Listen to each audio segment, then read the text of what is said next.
tree-lined Lincoln Road is a fairly nondescript, quiet stretch of Windsor, Ontario, peppered with well-kept duplexes. Lincoln Road isn't all that different from many other residential streets in Ontario, except for one small detail. The home at 747 Lincoln Road isn't being used for its intended purpose as a single-family dwelling. Rather, the house has been apparently illegally converted into a mosque. Talk about there goes the neighborhood. After all, places of worship in Windsor, like other municipalities, are supposed to be confined to institutional, not residential areas. And for good reason. When you live on a quiet residential street, you don't expect a repair shop or a slaughterhouse or even a place of worship to open next door. But several years ago, the house on 747 Lincoln Road suddenly became something called the Nur-e-Islam Madrasa and Cultural Center, even though Lincoln Road is not zoned for places of worship. So the question arises, why is this makeshift mosque being tolerated? I posed that very query to Windsor's chief building official, John Revell. For starters, Revell told me that the bylaw department only responds to complaints, and until very recently, nobody had actually lodged a complaint about the venue. But I asked him, now that a complaint has been received, isn't it a slam dunk that the mosque will be told to skedaddle? Well, no, actually.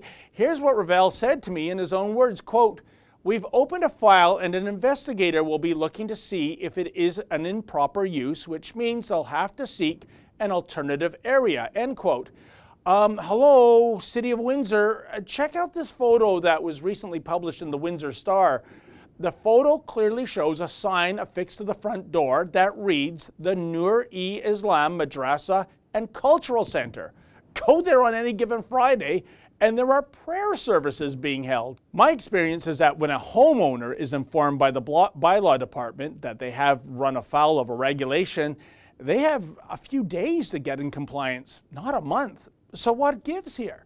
In fact, Nur-e-Islam has actually acquired a second house in which women and children hang while the men pray next door, thanks to the mosque's inclusive policy of gender segregation.